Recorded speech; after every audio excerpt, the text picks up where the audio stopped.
Hello friends, എന്തൊക്കെയുണ്ട് വിശേഷം? എല്ലാവർക്കും സുഖല്ലേ? ഇവിടെയും സുഖം തന്നെ കേട്ടോ. നമുക്ക് രാവിലത്തെ പാചക പരിപാടികളൊക്കെ തുടങ്ങാം. പിന്നെ ഇന്ന് ദോശയും വെള്ളച്ചട്ടനിയാണ് ഉണ്ടാക്കുന്നത്. ഇന്നലെ വൈകുണ്ഠ ഏകാദശി വ്രതമായിരുന്നു. അപ്പോൾ ഇന്ന് രാവിലെയാണ് അത് അവസാനിപ്പിക്കുക. അപ്പോൾ ഞാൻ എണീറ്റ് കുളിയൊക്കെ കഴിഞ്ഞ് വന്നതിന് ശേഷം വ്രതം അവസാനിപ്പിച്ചു. തീർത്ഥം സേവിച്ചിട്ട് വ്രതം അവസാനിപ്പിച്ചു. അത് കഴിഞ്ഞ് പൂജാമുറിയിലൊക്കെ വിളക്ക് വെച്ചു, പ്രാർത്ഥിച്ചു. അതൊക്കെ കഴിഞ്ഞ് വന്നിട്ടാണ് കേട്ടോ അടുക്കളയിൽ കയറിയിട്ടുള്ളത്. രാവിലെ അങ്ങനെ ഒരുപാട് കാര്യങ്ങളുണ്ട്. അതൊക്കെ ഡെയിലി ഉള്ള കാര്യങ്ങളിൽ ഇന്നലെ വ്രതം ആയതുകൊണ്ട് കുറച്ചും കൂടെ ഒരു പ്രത്യേകത ഉണ്ടായിരുന്നു എന്ന് മാത്രമേ ഉള്ളൂ. ഡെയിലി അങ്ങനെയൊക്കെ തന്നെയാണ് എൻ്റെ രാവിലത്തെ കാര്യങ്ങൾ. അപ്പോൾ ചട്നിക്കുള്ള തേങ്ങ ചിരണ്ടി വരട്ടെ കേട്ടോ. അപ്പോൾ നമുക്ക് പെട്ടെന്ന് ഒക്കെ തയ്യാറാക്കണം. രാവിലെ കുറച്ച് ലേറ്റ് ആയിട്ടുണ്ട്. അപ്പോൾ ഇനി പെട്ടെന്ന് നോക്കാം, എന്നാലാണ് വേഗം ആയിക്കിട്ടുള്ളൂ. പിന്നെ മറ്റ് പാചക പരിപാടികളൊക്കെ ഉണ്ട്. അതൊക്കെ കുറച്ച് കഴിഞ്ഞിട്ട് കാണിക്കാം.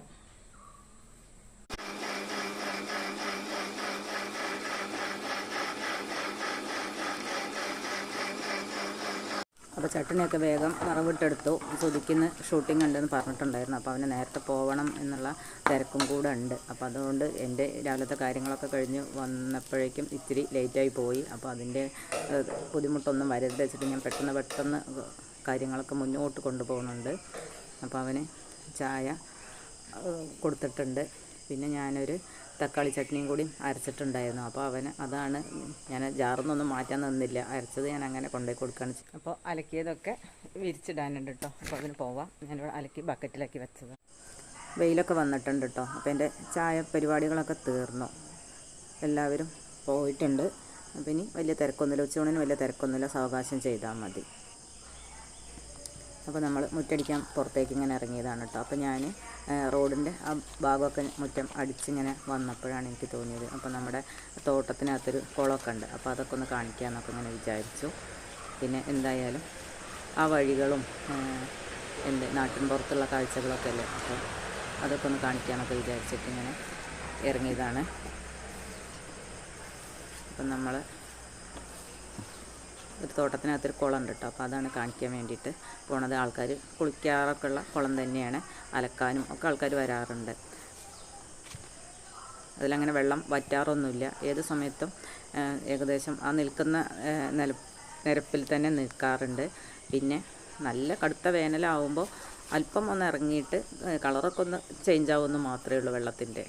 ഇപ്പോൾ ഒഴുകുന്ന വെള്ളമാണ്. അപ്പോൾ അതുകൊണ്ട് നല്ല തെളിഞ്ഞ വെള്ളം തന്നെയാണ്. കുറച്ച് കഴിയുമ്പോൾ ഒഴുക്ക് നിൽക്കും. അപ്പോഴാണ് വെള്ളത്തിൻ്റെ കളറൊക്കെ മാറാറ്.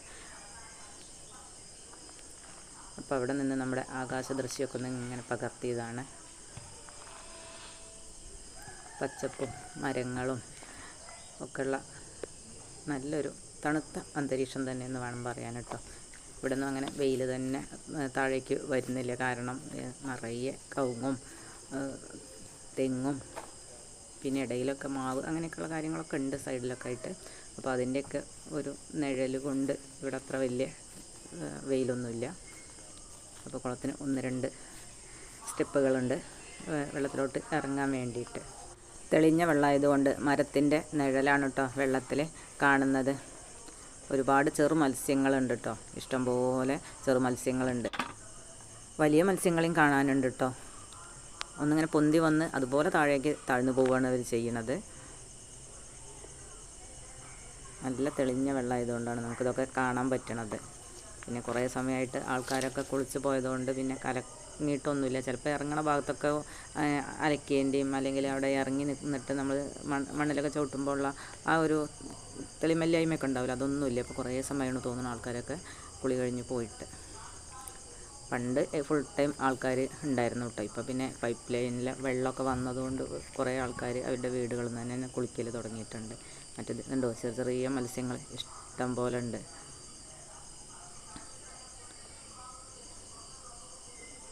ഇതൊക്കെ കാണുമ്പോൾ നിങ്ങൾക്ക് തീർച്ചയായിട്ടും മനസ്സിലായില്ലേ ഞാനൊരു നാട്ടിൻപുറത്തുകാരിയാണെന്നും നാട്ടിൻപുറം ഇഷ്ടപ്പെടുന്ന ഒരാളാണെന്നും.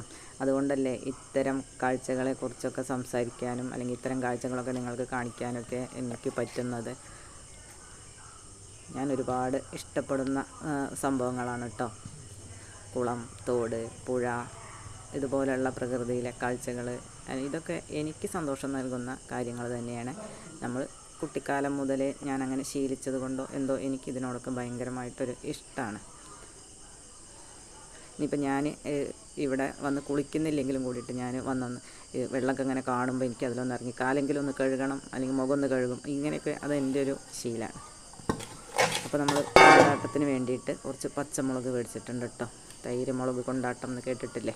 അപ്പോൾ അതുപോലെ ഉണ്ടാക്കാൻ വേണ്ടിയിട്ടാണ്. അപ്പോൾ ഞാൻ തൈര് ചേർക്കും, അതിൻ്റെ കൂടെ കുറച്ച് പുളിയും കൂടെ ചേർക്കും. ഈ രണ്ടും കൂടെ മിക്സ് ആക്കിയിട്ടാണ് ഉണ്ടാക്കാറുള്ളത്. പിന്നെ ചെറിയ ഒരു ഓട്ട കുത്തി കൊടുക്കും. ഇത് നന്നായി 2-3 പ്രാവശ്യം ഞാൻ കഴുകിയിട്ടാണ് കേട്ടോ അപ്പോൾ ഈ ഓട്ട ഇട്ട് കൊടുക്കുന്നത്. പിന്നെ ഞെട്ടീൻ്റെ വലിയ നീളം ഒന്ന് കുറച്ചിട്ടുണ്ടെന്ന് മാത്രമേ ഉള്ളൂ. മറ്റേത് അതിൻ്റെ 1-2 കൊമ്പ് അങ്ങോട്ടും ഇങ്ങോട്ടൊക്കെ നിൽക്കണം അതുപോലെയൊക്കെ ഉണ്ടാവും. അപ്പോൾ ഞാൻ ആ വലിയ ഇതൊന്ന് കുറച്ചെടുത്തു എന്ന് മാത്രമേ ഉള്ളൂ. ഇനി 2 ദിവസം വെയിലത്തിട്ടൊന്ന് വാട്ടിയതിന് ശേഷമാണ് ഞാൻ ഈ പുളിവെള്ളത്തിലേക്ക് അല്ലെങ്കിൽ തൈരിൻ്റെ വെള്ളത്തിലേക്ക് ഇട്ട് കൊടുക്കുന്നത്. അപ്പോൾ 2 കിലോ മുളകാണ് വാങ്ങിയിട്ടുള്ളത്. അപ്പോൾ അതുകൊണ്ടുള്ള കൊണ്ടാട്ടമാണ്. നന്നായി മൂത്തിട്ടില്ല തോന്നുന്നുണ്ട്. അപ്പോൾ പഴുത്തത് കുറച്ചൊക്കെ ഉണ്ടായിരുന്നു. അപ്പോൾ അതൊക്കെ ഞാൻ പെറുക്കി വെച്ചിട്ട് പച്ച മാത്രമാണ് എടുത്തിട്ടുള്ളത്. അതിന് എല്ലാം ഓട്ടയൊക്കെ കുത്തി കൊടുത്തിട്ടുണ്ട്. ഇനി എന്തായാലും 2 ദിവസം ഇത് ഉണക്കിയെടുക്കണം. ഉണക്കില്ല കേട്ടോ, ഒന്ന് വാട്ടൽ മാത്രം. അപ്പോൾ നന്നായിട്ട് പേപ്പറിലൊക്കെ പരത്തി കൊടുത്തതാണ്. നല്ല വെയിലുണ്ട് കേട്ടോ, അത് വെച്ച് കൊടുക്കുകയും ചെയ്തിട്ടുണ്ട്. അപ്പോൾ അങ്ങനെ ഓരോരോ ജോലികളാണ് രാവിലെ ആയിക്കഴിഞ്ഞാൽ. ഇതിപ്പോൾ വെയിൽ വരുമ്പോഴേക്ക് റെഡിയാക്കി ഇട്ടിട്ടില്ലെങ്കിൽ വാടി കിട്ടുന്നത് 2 ദിവസമുള്ളത് 3 ദിവസമായി പോകും. അപ്പോൾ അതുകൊണ്ടാണ്. അപ്പോൾ നമ്മുടെ കുരുമുളകൊക്കെ പറിക്കാനായി തുടങ്ങുന്നുണ്ട്. ചിലതൊക്കെ പഴുത്തും തുടങ്ങിയിട്ടുണ്ട്. കണ്ടോ, ഇതിൻ്റെയൊക്കെ ചില മണികളൊക്കെ പഴുക്കൽ തുടങ്ങിയിട്ടുണ്ട്. നമ്മുടെ വീടിന് ചുറ്റുള്ള കഴുങ്ങിൻ തോട്ടത്തിൽ ഫുള്ളായിട്ട് നമ്മൾ ഇട്ടിട്ടുണ്ടായിരുന്നു കേട്ടോ. നമ്മുടെ വീടിൻ്റെ ഉള്ള കോമ്പൗണ്ടിനകത്ത് നിറയെ കഴുങ്ങുകൾ തന്നെയായിരുന്നു. അപ്പോൾ അതിൽ നിറയെ കുരുമുളക് വള്ളി ഇട്ട് കൊടുത്തിട്ടുണ്ടായിരുന്നു. ഇപ്പോൾ ഒരു 3-4 വർഷമായിട്ട് എല്ലാം പോയി തുടങ്ങിയിട്ടുണ്ട്. ദ്രുതവാട്ടം എന്ന രോഗം വന്നിട്ട് മഞ്ഞളിപ്പൊക്കെ വന്നിട്ടൊക്കെയാണത് എല്ലാം പോയത്. ഇപ്പോൾ വളരെ കുറച്ച് മാത്രമേ ഉള്ളൂ. വിൽക്കാൻ ഉണ്ടോ എന്ന് ചോദിച്ചാൽ അത്ര അധികമൊന്നും ഉണ്ടാവില്ല. അപ്പോൾ നമ്മുടെ കറി റെഡി ആയിട്ടുണ്ട്. ഇന്നൊരു പുളിങ്കറിയാണ് കേട്ടോ വെച്ചിട്ടുള്ളത്. അപ്പോൾ പപ്പടം കൂടെ കാച്ചിയെടുക്കണം. പിന്നെ പപ്പടം കാച്ചിയതിന് ശേഷം നമുക്ക് നമ്മുടെ പുളിങ്കറിയിലൊന്ന് കടുകും ഉരുവി കറിവേപ്പിലയും ഉണക്കമുളകൊക്കെ ഒന്ന് താളിച്ച് കൊടുക്കണം. വെണ്ടയ്ക്കയും തക്കാളി വലിയ ഉള്ളിയാണ് കേട്ടോ പുളിങ്കറിക്ക് ചേർത്തിട്ടുള്ളത്. പിന്നെ മല്ലിപ്പൊടി, മുളക് പൊടി, മഞ്ഞൾപ്പൊടി ചേർത്തിട്ടുണ്ട്. ഇതിൽ തേങ്ങ അരക്കണില്ല. കുറച്ച് മല്ലിപ്പൊടി കുറച്ച് കൂടുതലിടും. അങ്ങനെയാണ് ചെയ്യുന്നത്. പരിപ്പും ചേർത്തിട്ടുണ്ട്. അപ്പോൾ കട്ടിക്കുള്ളൊരു കറി തന്നെയാണ് ഉണ്ടാക്കുന്നത്. തേങ്ങ അരക്കില്ല. പിന്നെ ഉലുവ വറുത്തിടും ചെയ്യും, കുറച്ച് ഉലുവപ്പൊടി ചേർക്കും ചെയ്യും. അപ്പോൾ അങ്ങനെയാണ് ഇതിൻ്റെ ടേസ്റ്റ് കൂട്ടുന്നത്. പപ്പടം കാച്ചി കഴിഞ്ഞാൽ മീനും കൂടെ വറുക്കാനുണ്ട്. പച്ചമുളക് ഉപ്പ് നിറച്ചിട്ട് ഇതുപോലെ എണ്ണയിൽ വറുത്ത് കോരിയിട്ടുണ്ട്. നല്ല ടേസ്റ്റാണ് കേട്ടോ. കൊണ്ടാട്ടമുളകിൻ്റെ വേറൊരു ടേസ്റ്റ്. അതാരേലും കഴിച്ചിട്ടുണ്ടോ? വലിയ എരിവില്ലാത്ത മുളകാണെങ്കിൽ നല്ല ടേസ്റ്റാണ്. ഉപ്പ് നിറച്ചിട്ട് ഒരു 5 മിനിറ്റൊക്കെ വയ്ക്കുക. അതിന് ശേഷം നമ്മൾ നന്നായിട്ട് എണ്ണയിലിട്ട് വറുത്ത് കോരിയെടുക്കുക. അങ്ങനെ ഒരു മുളകും കൂടെ നമ്മൾ ചെയ്യുന്നത്. അതുപോലെ തന്നെ കുറച്ച് ഓവറാണ്. അപ്പോൾ എന്തായാലും കുറച്ചവിടെ മുക്കി വെച്ചു. എന്തായാലും കറിയിൽ കടുക് താളിക്കട്ടെ. അതിന് ശേഷം മീനും വറുത്തെടുക്കാം. സീഡി മുള്ളൻ എന്നൊക്കെ പറയുന്ന കേട്ടോ ഇവിടെ. എന്താണ് അതിൻ്റെ യഥാർത്ഥ പേരെന്ന് എനിക്കറിയില്ല. അങ്ങനെ ഒരു മീനാണ് പിന്നെ വാങ്ങിയപ്പോൾ നമ്മുടെ മീൻകാരൻ പറഞ്ഞത്. സീഡി മുള്ളനാണ് വേണോ എന്നൊക്കെയാണ് ചോദിച്ചിട്ടുണ്ടായിരുന്നത്. അപ്പോൾ മനസ്സിലായിട്ടുണ്ടാവും നിങ്ങൾക്ക് മീൻ കാണുമ്പോൾ ഏതാണ് ഇപ്പോൾ സീഡി മുള്ളൻ എന്നുള്ളത്. ഓരോ നാട്ടിലും ഓരോ മീനുകൾക്ക് ഓരോ പേരാണ് കേട്ടോ. ഇവിടെ ഇതൊക്കെയാണ് പറഞ്ഞ് കേൾക്കാറുള്ളത്. യഥാർത്ഥ പേരൊന്നും എനിക്കറിയില്ല. എന്തായാലും നല്ല ടേസ്റ്റുള്ളൊരു മീൻ തന്നെയാണ്. അപ്പോൾ ഊണ് കഴിക്കലൊക്കെ കഴിഞ്ഞു. ഞാനിപ്പോൾ തുണികളൊക്കെ ഉണങ്ങിയിട്ടുണ്ടോ നോക്കാമെന്ന് വിചാരിച്ചു. കുറച്ച് പുതിയ ഡ്രസ്സുകളെ കണ്ടതിൽ. അപ്പോൾ ഒന്ന് വല്ലാതെ വെയിൽ കൊള്ളിക്കണ്ടെന്ന് വിചാരിച്ചു. അപ്പോൾ ഉണങ്ങാത്തതൊക്കെ അവിടെ തന്നെ വെച്ചു. ഉണങ്ങിയതൊക്കെ ഇട്ട് ഞാൻ നേരത്തെ തന്നെ മടക്കി വയ്ക്കാമല്ലോ. അപ്പോൾ എന്തായാലും ഒരുവിധമൊക്കെ ഉണങ്ങിയിട്ടുണ്ട്. 1-2 മാത്രമാണ് ഉണങ്ങാത്തുള്ളത്. അതവിടെ കിടക്കട്ടെ, നമുക്ക് വൈകുന്നേരം എടുത്തിട്ട് പോവാം. തുണിയൊക്കെ മടക്കി വെച്ച് കഴിഞ്ഞാൽ അല്പസമയം എന്തെങ്കിലുമൊക്കെ വായിച്ചിട്ടോ അങ്ങനെയൊക്കെ കുറച്ച് സമയം അവിടെ ഇരിക്കാം. എല്ലാ ദിവസമൊന്നും ഉറങ്ങാറൊന്നുമില്ല കേട്ടോ. ഉച്ചയ്ക്ക് എപ്പോഴെങ്കിലുമൊക്കെ ക്ഷീണം ഉണ്ടാകുമ്പോൾ മാത്രമേ ഞാൻ ഉച്ചയ്ക്കൊക്കെ ഒന്ന് ഉറങ്ങാറുള്ളൂ. അല്ലെങ്കിൽ ഇതുപോലെ എന്തെങ്കിലുമൊക്കെ ചെയ്തുകൊണ്ട് ഇരിക്കും.